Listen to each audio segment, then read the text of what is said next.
Okay. The interesting thing is that I read on this one, it's called Modern Management Methods.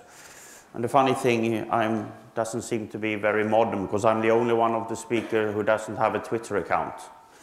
So perhaps this is the most unmodern speaker we'll hear for the day. So let's see if we can get this to work then.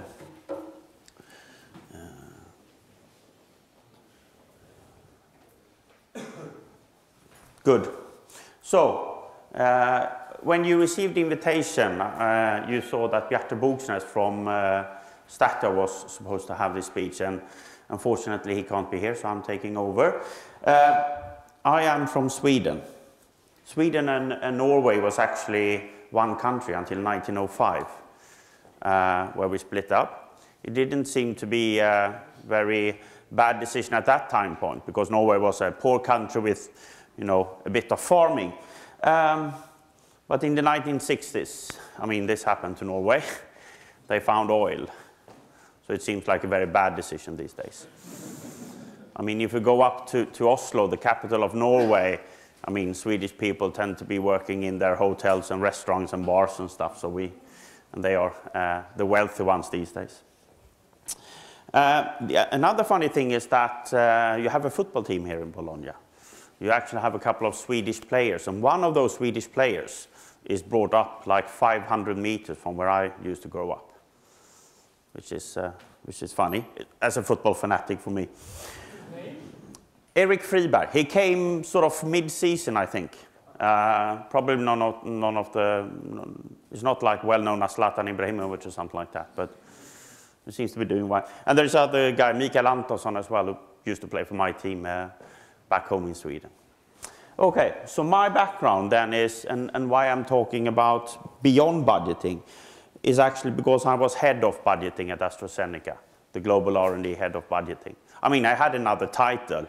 It talked about performance and strategy and reporting and all of that stuff. But the most important, I think, is that I used to run the budgeting process, being the guy who sent out the 20-page document, how to do the budgets with all assumptions and loads of stuff in.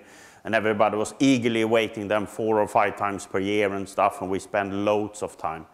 And whilst doing that, more and more I thought that this can't be the right way of doing stuff. It felt a bit strange. I mean, I filled my day, and I filled my 70 business controllers around the world's day.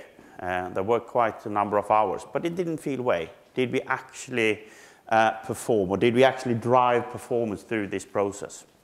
So I started thinking on my own and tried in a sort of guerrilla way to implement some changes into AstraZeneca work. And after some time, I met with Bjarte, I met with other people, and that's what I started to sort of think about there must be some other ways of doing that. And after some time, I felt that those other ways of doing that, the budget, was so fun, so I left AstraZeneca and actually became a management consultant. So these days, I try to both hold lectures like this in business schools and venues like this, but also actually try to implement beyond budgeting thoughts or processes or principles into different companies. And it has been, it's quite big in the Nordic countries these days. We see it spread around the world, and I will come back to some companies that have implemented it. So this presentation is, as you were interested of listening to Bjarte, I will actually have part of his presentation in my presentation. I've added bits and so to it, but mostly it is sort of what Bjarte was saying anyway. And we used to work with him. We have worked with Bjarte since the mid-80s, so we're quite well known to his thoughts. Just 2 seconds on where I come from. We're sort of a Swedish management consult company, 40 management consultants, offices in Gothenburg and Stockholm. And then perhaps most interesting in this is that we are the representative for the Beyond Budgeting Institute, who holds conferences like this as well. So now we'll give you, afterwards, if you have more questions about that, you can feel free to ask me. So what do we do at the EKAN? We try to help businesses to develop and evolve within their reality. And this is a Swedish hare. I don't know what the name is in Italy. But the funny thing with this guy is that when it becomes summer, he changed the color of his fur. to be able to survive in the summertime. And that's what we think companies should do as well. You need to be within your reality, and every company has different realities. So that's what you need to think about. So, into then the more of the lecture stuff. I think this is a very, very good thing to start with when you talk about beyond budgeting and stuff. The whole problem with the world is that fools and fanatics are always so certain of themselves, and wiser people are so full of doubt. And I guess you think that I'm the wiser guy here, or at least I think so. So I am full of doubt. We have not yet reached the end point of beyond budgeting. There will always be more thoughts, different ways of doing it, and so on. But I think, keep this in mind when we talk about this, because beyond budgeting is not a recipe. It's not something that you can read one book, Gatter's book, and just implement at every company. Like other stuff like activity-based costing or balanced scorecards or something like that. This is much more of a philosophy, ideas, than a firm recipe. And the more you learn about it, the more you discuss it, the more you try to implement beyond budgeting, you get more and more doubts, good doubts, to develop this. So, the background, and why do we think that beyond budgeting is something that we should do?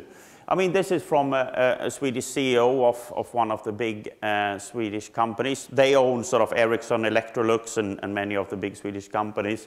I mean, the future is uncertain. I mean, when Lehman Brothers stopped, you had the spring in the Middle East, you had Greece, and now all of a sudden you have Ukraine, and all these things happen that we can't know. So the future will be uncertain. So what you need to do as a company or an organization is to capture the opportunities that suddenly arise, or do anything if it gets worse. I mean, you need to get more agile, quicker, faster. And perhaps it is so that the budgeting process or the way of we've run companies does not match this new reality. Because I think that your reality is all this. You probably see it in your organization or companies in different nodes, the rapid technology progress. I mean, when I grew up, we didn't have mobile phones. Now there's a new mobile phone every month, it seems like. The global competition, I mean, China and everything else. I mean, the interesting thing now is that China is actually moving out manufacturing to Africa because it's becoming too expensive to do it in China, in certain parts of China. Very interesting. New business models. I mean, we have more and more services connected to, even if we produce things, we connect services to it. Money is cheaper. I mean, the interest rates have never been so low, especially in the Nordic countries, in Sweden, but it's not easy to get access to them. IT environments, big data, and changing generations, and talent management, and transparency and ethics, and etc. is becoming more and more. So how does this then do? Because what we do, even if we are finance professionals, HR professionals, whatever, our job is to manage performance. As I see it, there is no other way we are employed in companies but to help the company manage the performance. HR through talent management, recruitment, or whatever it is, and finance through financial reports, etc. So how do we actually manage performance? And how do we do when we do it? Because there's two things, the manage part and the performance part. How do we know what is a good performance, etc.? So let's start with a bit of a question. How do we manage performance? And if we start with traffic performance, so what is good traffic performance? Anyone who has any ideas? What's a good performance in traffic with cars going around? I think there's two things that is important. Anybody? No queues. No queues? I mean, efficient flow. I mean, in lean and everything, an efficient flow. And one other thing, perhaps. Green traffic light. Sorry? Green traffic light. But that probably is the efficient flow. But what happens if it's red? But there's one other thing. If we have the flow thing, no queues and stuff. Low pollution. Yeah, something with safety, health, environment, safety. So a safe and efficient flow perhaps is what we want to have in traffic. So there is, if you take it to the extremes, there are two ways you can actually manage traffic. You have the traffic lights, the green, the orange and the red. Who is in control here? Who decides when it's green, when it's yellow, and when it's red? Sorry? One more time. Yeah, a timer or something like that. So it's definitely not the driver in the car, is it? So based on what information? What's the information here to make sure it's red, orange, or green? Real time? No. I mean, it's historic information, isn't it? I mean, somebody, he could be an extremely smart guy. He could look at traffic on this place for like the last 10 years and see how cars go and around. But it's historic information that somebody has programmed or something like that. And it's quite easy, isn't it? I mean, if you take away the orange, you stop at red, you drive at green, based on historic information. The other way of doing it is this way. Roundabout. Who is in control here? All drivers. Based on what information?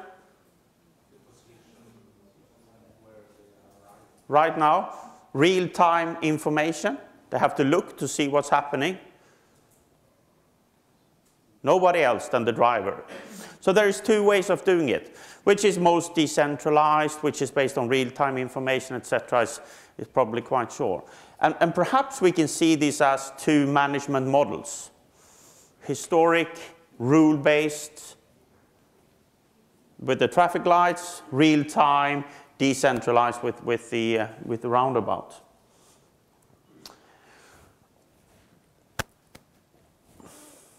Which is most difficult for the driver? Yes. I mean, the roundabout is probably more difficult because you as the driver of the car need to take the decisions. I mean, if you have the traffic lights will take the decision for you. I mean, even if there is no car in a couple of miles from where you are and it's red, you stop. And what happens if there is loads of cars and it's still green? You can probably drive out and say, it wasn't my problem. I saw all these other cars, but it was actually green, so I drove anyway. So which is most efficient then? And there are actually tests being made there. And efficient here, which one creates the best flow?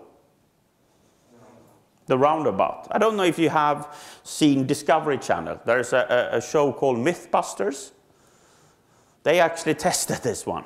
I mean, they built a roundabout and something with traffic lights, and for 1 hour they had loads of cars just driving around. Then they calculated how many cars and actually calculated the flow. And they said that the roundabout actually is much more efficient to create a good flow.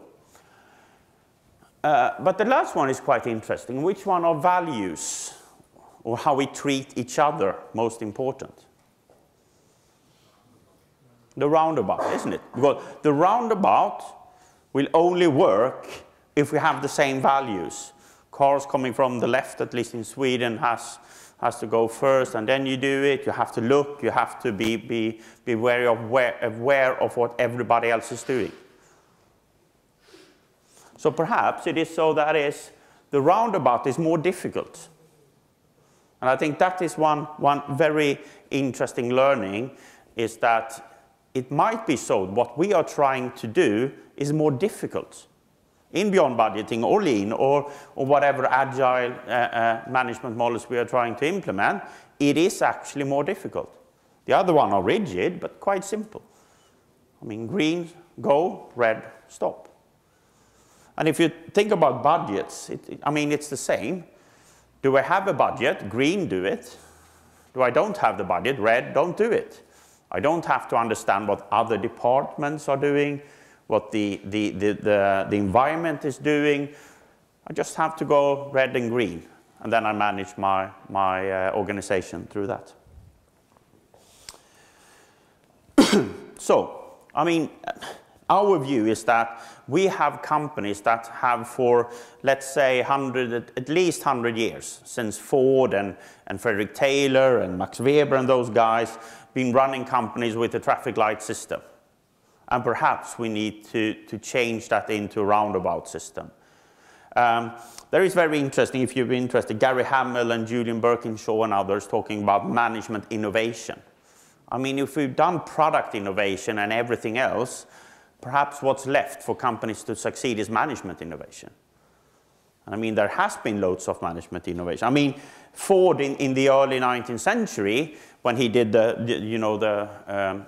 how he produced cars, was a management innovation at that time, but perhaps it's not innovative 100 years on.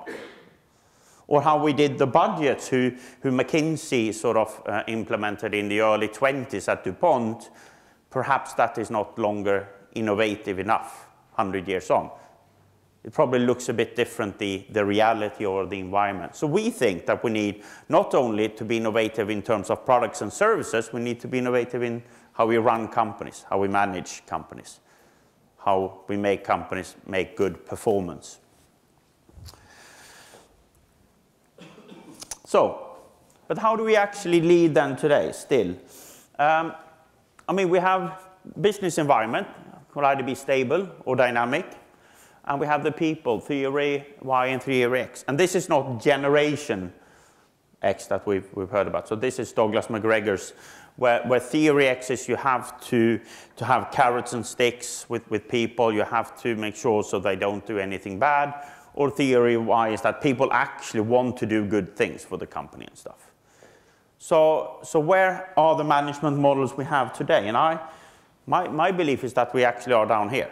We have loads of incentive programs based on your individual performances. We have rigid budgets. We have rigid rules, books on how to do stuff. Yes or no, don't do that, do that.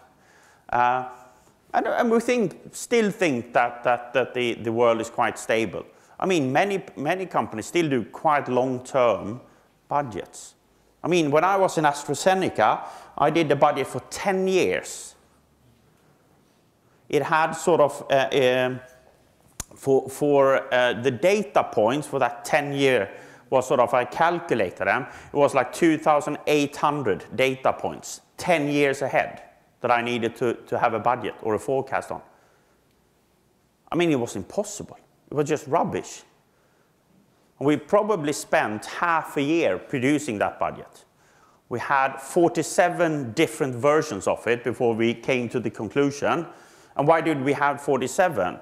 Yes, because the management wasn't happy with the 46 first one. It was the 47 one that gave them the answer they wanted to have. That was good for top management to see. So, I mean, it was really, we had probably 15 official steering group meetings and etc. And did we take any actions on it? Did we actually do anything? No. So what we did, we changed it, so we just had 10 figures, one for every year. And actually what we did when my last one was what we had an arrow. We said probably need a bit more money the first 5 years and then a bit less. Actually, you know, from that we could actually take decisions and understand where we're heading. In all these 2,800 data points, nobody actually saw the forest for all the trees. That's probably traditional management.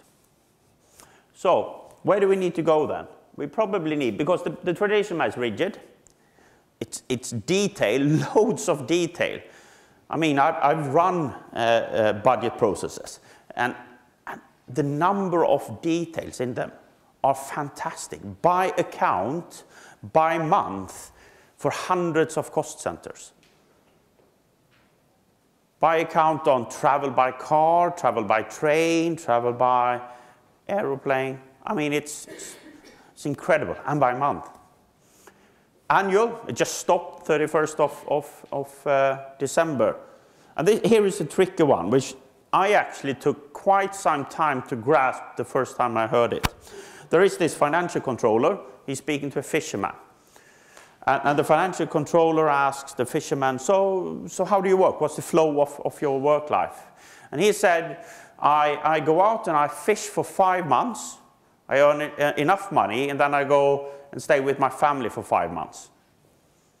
And then the financial controller said, but what do you do the last 2 months?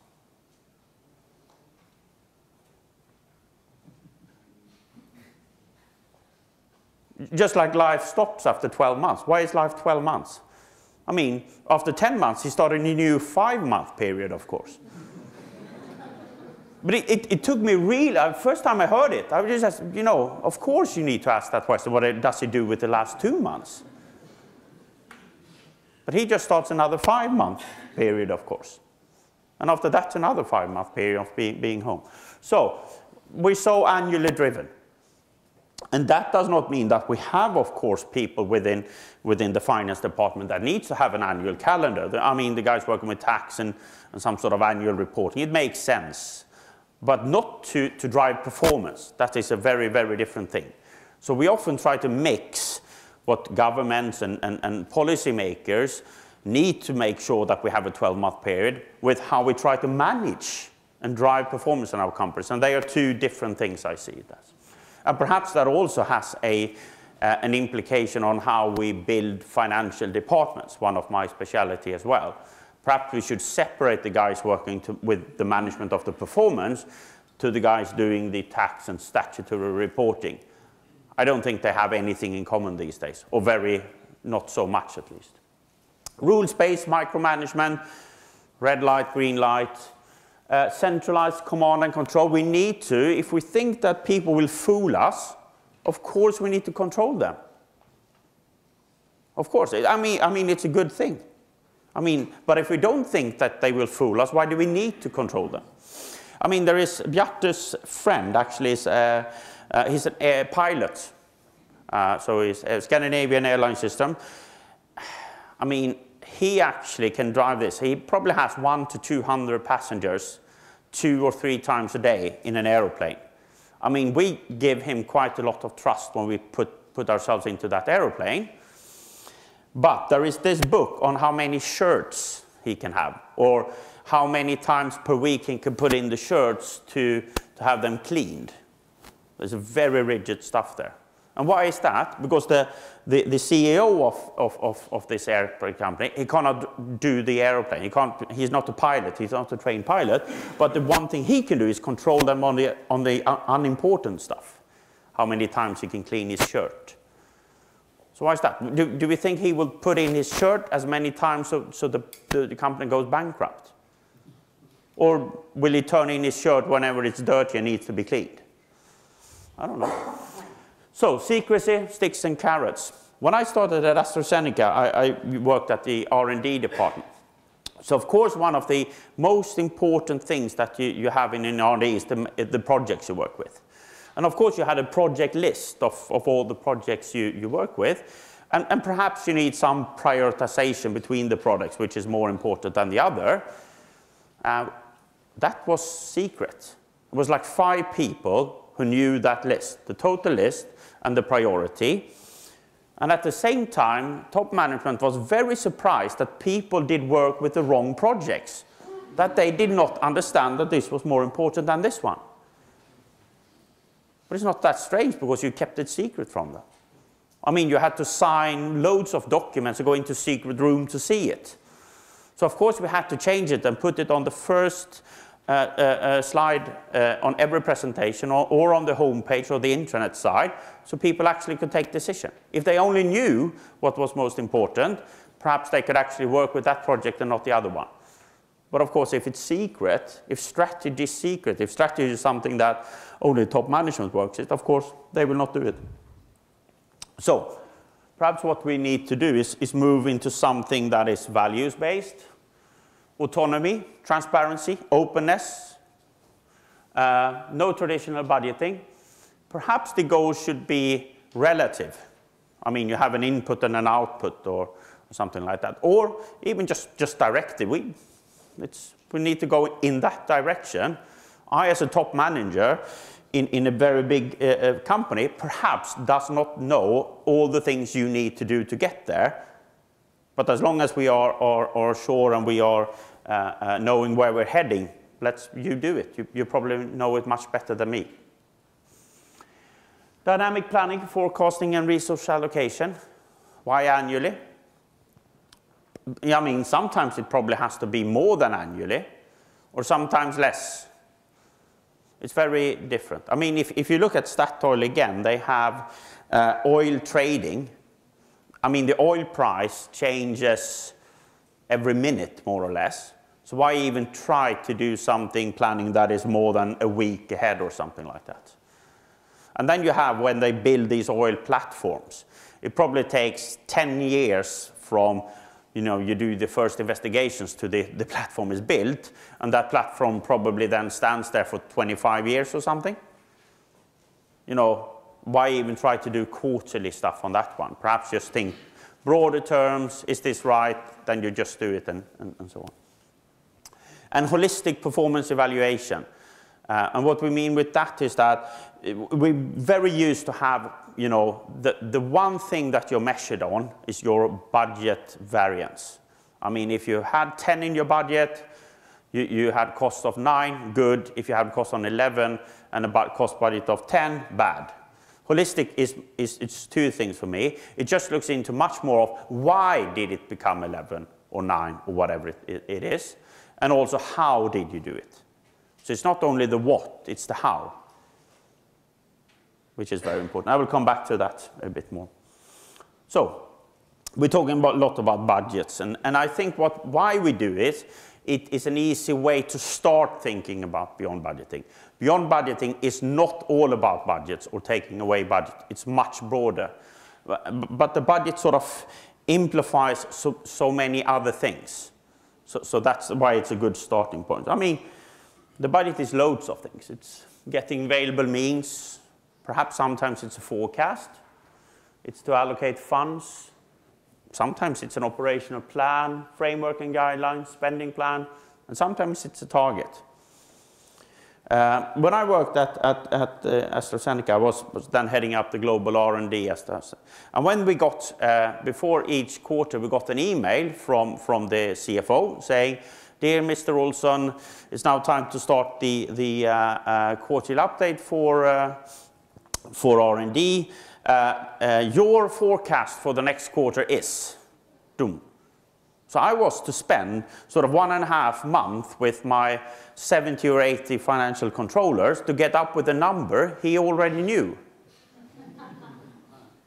So after 2 months, I was a career guy, so I did this and I, worked hard hours. But after 3 or 4 times, I just actually sent him an email trying, I need to be a bit bold here. But if you already knew this, why don't you just put in that number? We can do something else for 1.5 months.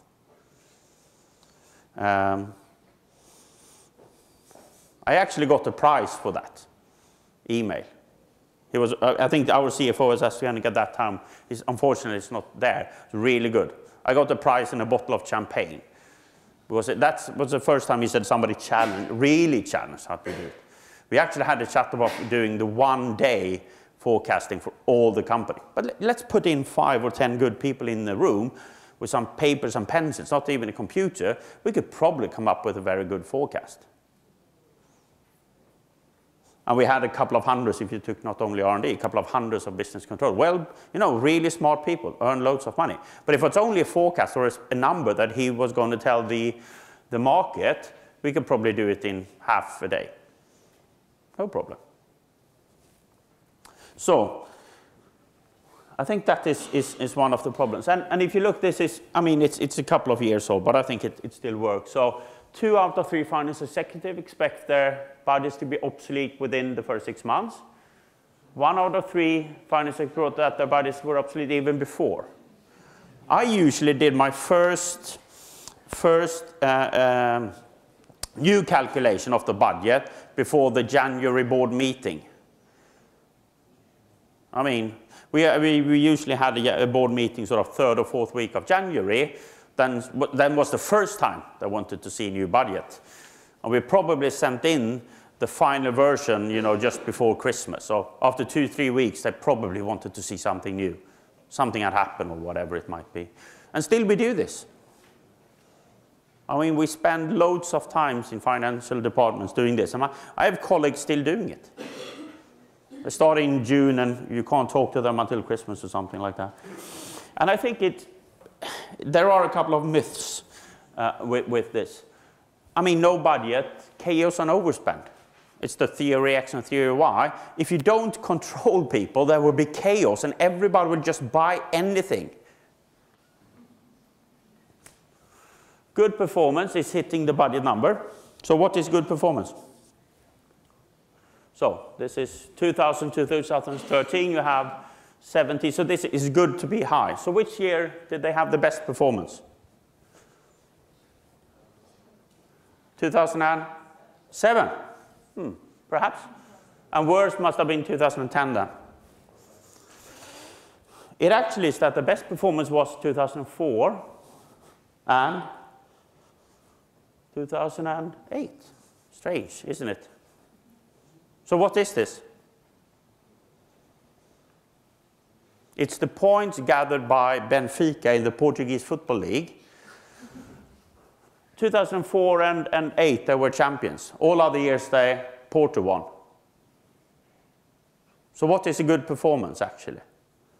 A good performance is probably when you are beating the competition, not the number of points you get in the league table. I've stolen this from a friend at a Portuguese company called Norse, a beyond budgeting company. He's a Porto supporter. But I think about what is a good performance. It probably isn't hitting the budget numbers, at least. No individual bonuses means no performance. I don't think it is that way. More detail equals more quality. Perhaps not. Need to know is enough to know. Perhaps we should do much more enough to know than just use the need to know stuff. And one of the most interesting thing with the budget, is it a target, a forecast, or a tool for resource allocation? I mean, they are completely different things in my way of looking at it. And I think this is the fundamental thing if we talk about beyond budgeting and just narrow down on the budgets. So what do we need to do? Because in the budget process, we try to do targets, forecasts, and resource allocation, same number, but very conflicting purposes. And this is one thing, and it took me some time, and it was actually when I started to discuss this with Bjarte that I understood the conflicts. I knew there was some conflicts, but I wasn't able to put it down in this elegant way.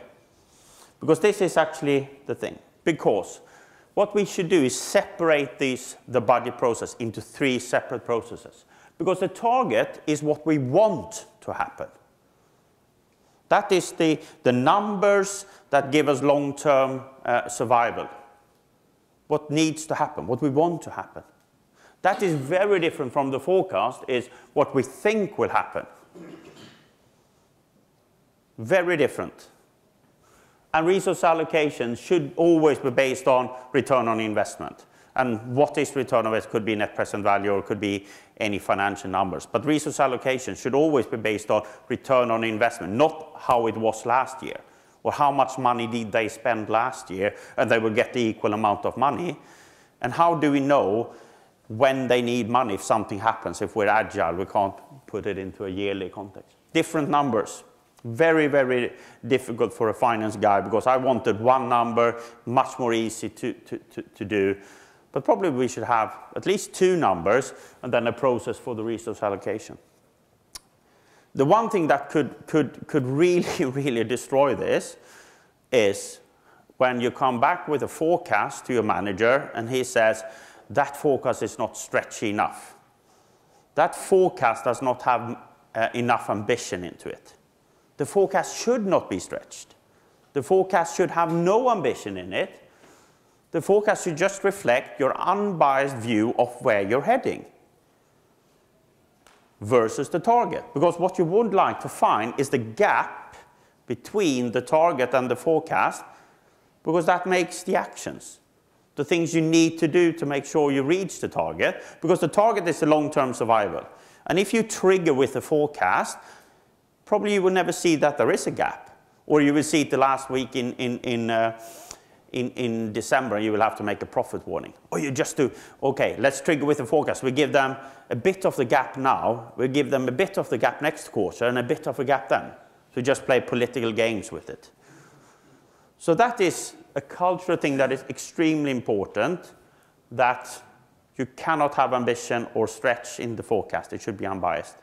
Because what you want to have is the gap. And the managers in the organizations that comes and are open with that they have gaps, and also says, here's the actions I would take to make sure that we go to the target is good.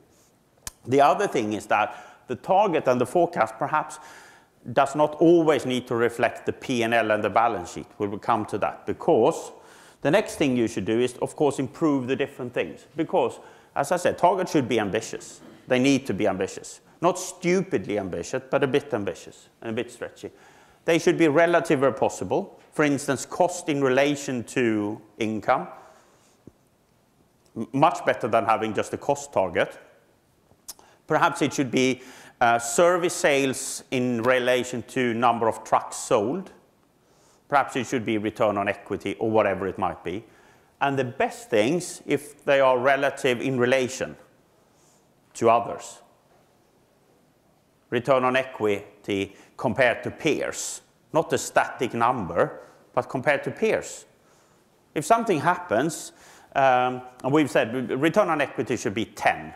There's a Lehman Brothers, there's an ash cloud in Iceland, everything happens. It turns out to be 8. Is that good or bad? It depends. If everybody else has a return on equity on 5, probably 8 is damn good. It's less than 10, but somebody came up with a number. So relative and also in relation to others. Because then the target actually moves by itself in relation to your reality and what happens in the business. Holistic performance evaluation on targets. So targets should not only be financial. I mean, at the end, I actually had the AstraZeneca targets. There was one row who was financial. The other 10 or 15 goals for R&D were how the science did, or how good scores we had with our employees when we did stuff like that. How many new contracts we signed with research units in universities, etc. So loads of other goals. Forecast, unbiased, the expected outcome.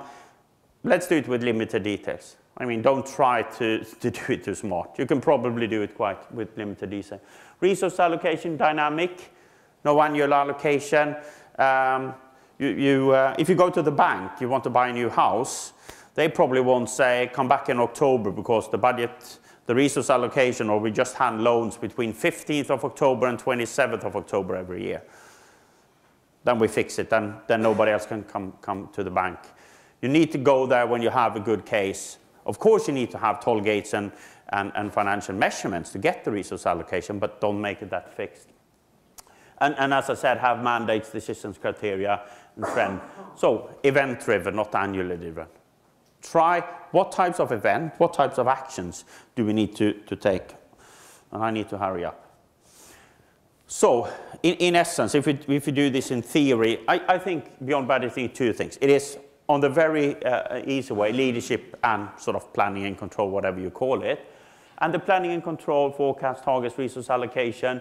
On the leadership style, it's the leadership management model, how you organize things, and the incentives, more or less. I mean, if you read the books, there are 12 principles, but this is my way of looking at it. And of course, what is good, when we think and work with different companies, we say to them, okay, if you're afraid of starting with beyond budgeting as a whole, or this becomes just too big, why don't we start a small project of looking at how you do forecasts, or how you set your targets, or whatever. Then we can start there, and then we can build different building blocks in how you do. Or we do it right here. You know, keep the budget, but organize yourself in a bit different way, decentralize or whatever it is, change from individual bonuses to group bonuses or whatever. So, Statoil case. Statoil, one of the biggest oil companies in the world, 130 billion US dollars. See, all over the world. The thing with them is that they need to go global, because you see up there, North Sea and Norwegian Sea, I mean, they almost found all oil there, so they need to be global, listed, etc. But they're still owned by the Norwegian government, who makes lots of money. They have a Norwegian oil fund because they earn too much money, so they like the Gulf states. So this is something that Bjarte shows quite often, actually, in looking at holistic performance. Before we do financial performance, perhaps we should look at something else. If we think that it's the holistic performance that is important. So the first one is social responsibility on top. Innovation, number 7. And if you see the industry rank, they're quite high up. And if you look at the companies above them, they're companies that are usually quite innovative. And perhaps we would see Spotify there, which we have a speaker on later on during the day. So that's how they look upon themselves. But in terms of financial performance, they don't have a budget. So their board just looks at 2 numbers: total shareholder return and return on capital. So here is where they set targets, and they don't set targets as a number. So total shareholder return should be X, Y, or Z, or return on capital should be a certain percentage. What they say is on total shareholder return, we should always be above average. That's the only thing they say. That's the only thing they do on financial terms there. And on return on capital, we should be in the first quartile. No budgets. Of course, they look at financial numbers on outcomes and stuff, but the targets they set for the organization are these 2. Nothing else. Above average on total shareholder return and the first quartile on return on capital. Nothing else. And then they have something they call, and the core of the Statoil management principles are something called ambition to action. That's their name, the brand of them. And it is actually translating strategy from ambitions to actions, finding the gaps, doing stuff. It's good to have ambitions, but it's even better actually to do actions. Securing flexibility, room for people down in the organization to act and perform. And then also what they talk about, values here. So what they do is that they have strategic objectives.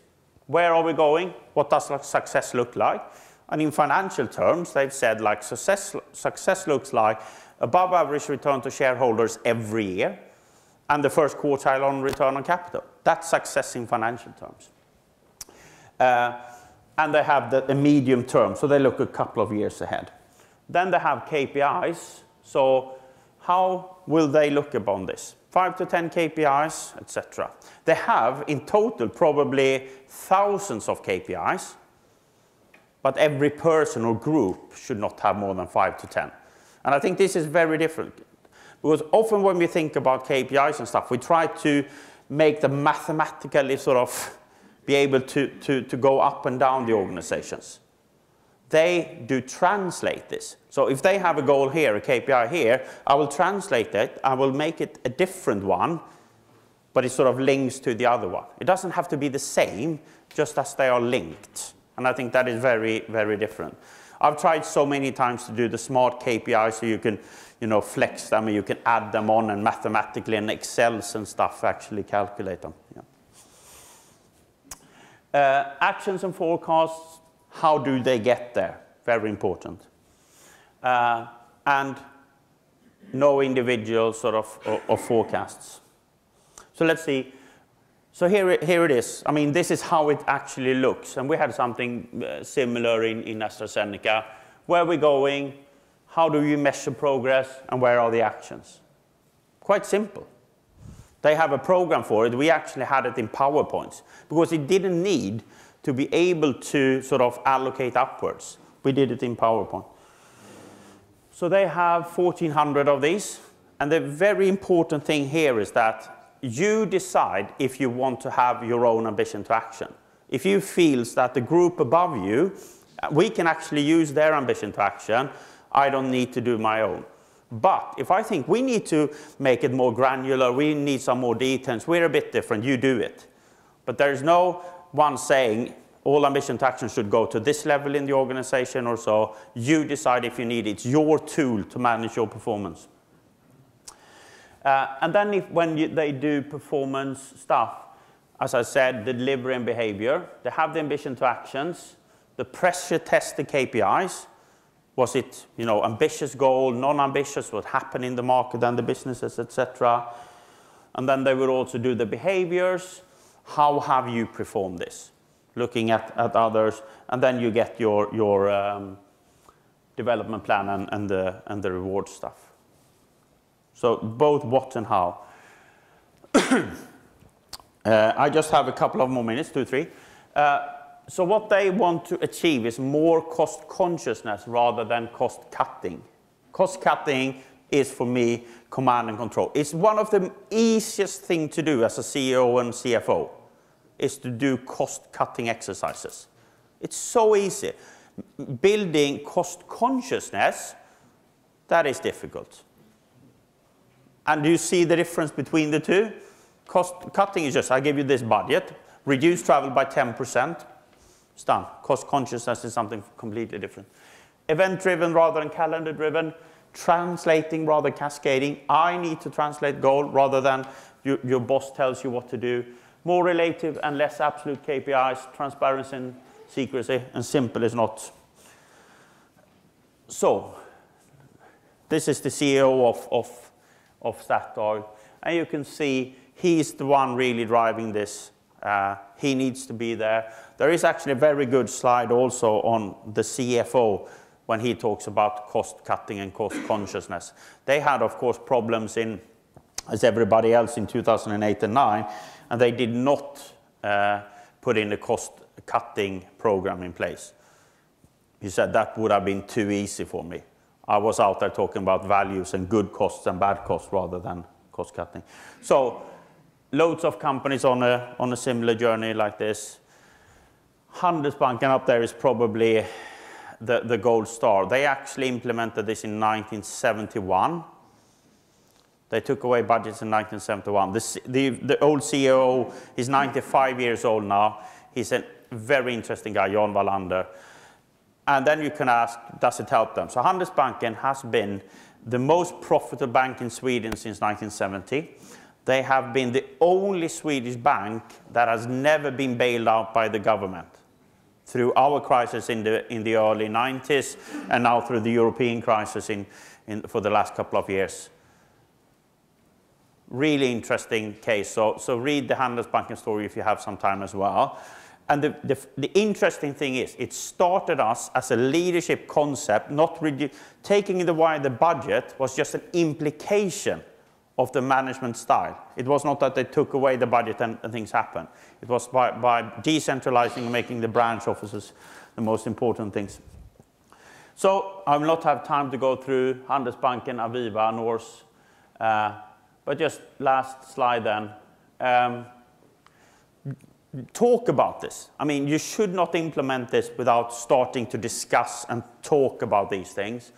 And actually, what is the real risk? I mean, there is probably extremely easy to go back to command and control and putting budgets in place if this does not work. But the upside is probably huge here.